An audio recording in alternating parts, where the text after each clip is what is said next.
The financial tsunami has begun and will drown everything. Only crashes like Lehman crisis compared to what's coming. According to Rickards, the CRE market is falling apart on many levels.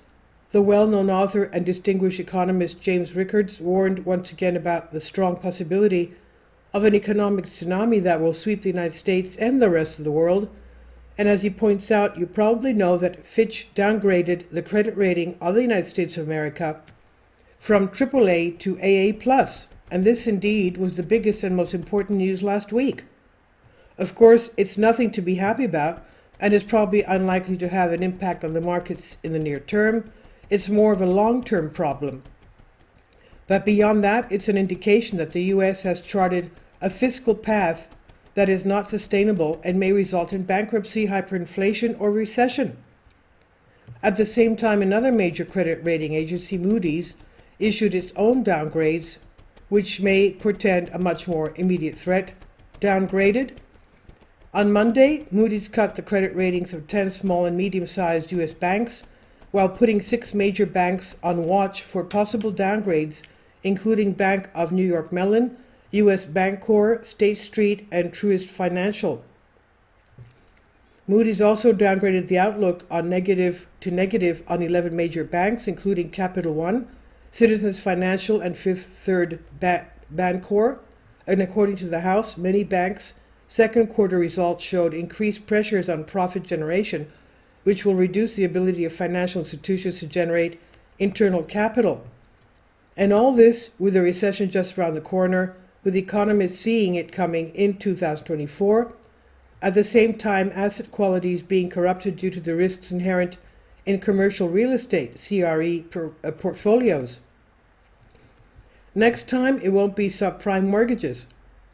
According to Rickards, we will remember the global financial crisis of 2007-2008, which was already allegedly caused by subprime mortgages. The real cause was excessive monetary tightening by Ben Bernanke in 2006-2007. With this background, experts are once again looking at mortgages and inflated home values as a possible source of the crisis, but they're looking in the wrong place. In 2009, mortgage conditions have tightened significantly. A deposit of 20% or more is usually required. Full documentation is required, like tax returns, W-2s, employment verification, title insurance, etc., and co-signers are often required. However, this does not guarantee that there will be no loan defaults. There will certainly be fewer defaults and larger equity cushions to absorb any losses. For warning signs this time around, investors would do well to look to commercial real estate, as shown by Moody's downgrades. The looming CRE crisis. According to Rickards, the CRE market is falling apart on many levels.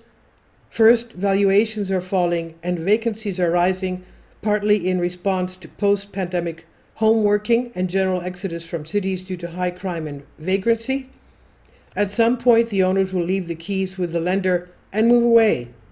The other problem is that building construction in the U.S. is not financed with long-term mortgages, but with short-term construction loans. These short-term loans have a duration of 2 or 3 years, and when the building is finished, the developer takes out a long-term mortgage and pays off the loan in full on time. The difficulty arises when the credit terms charge between the time the project starts and its completion. This is exactly what happened in 2021 during the post-pandemic boom, and will happen in 2024 when many of the construction loans mature.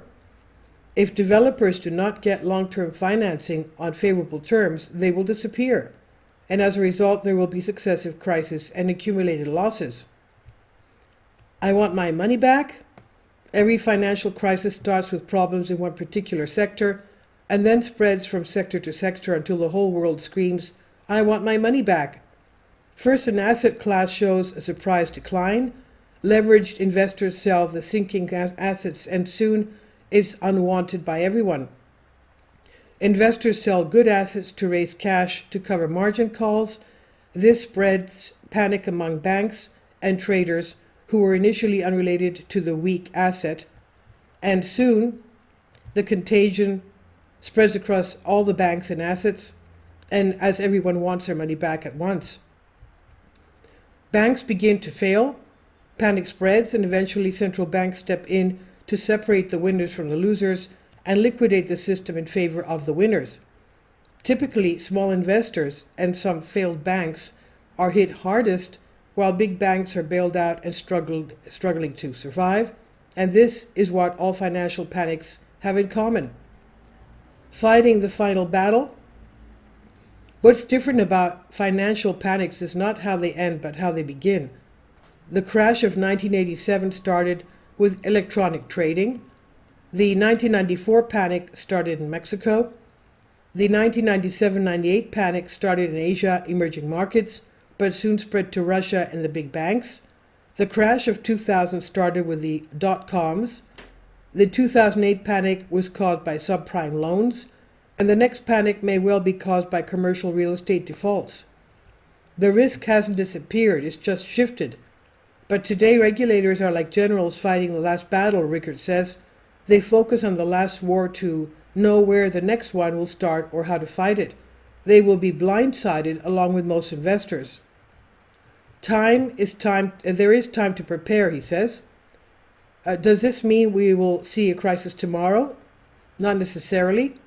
Both the 1998 and 2008 crashes that began more than a year before they reached the level of an acute global liquidity crisis, investors have had plenty of time to reduce risk positions, increase allocations to cash and gold, and go on the sidelines until the crisis subsides. At that point, there were plenty of opportunities for those with cash. The investor with cash in 2008 could have preserved his wealth during the crisis and made 6 times his money since then by buying the Dow Jones at 6,550. Today trades over 35,300 units. Relatively few did this. Instead, many suffered from fear of missing out as markets rallied until panic set in.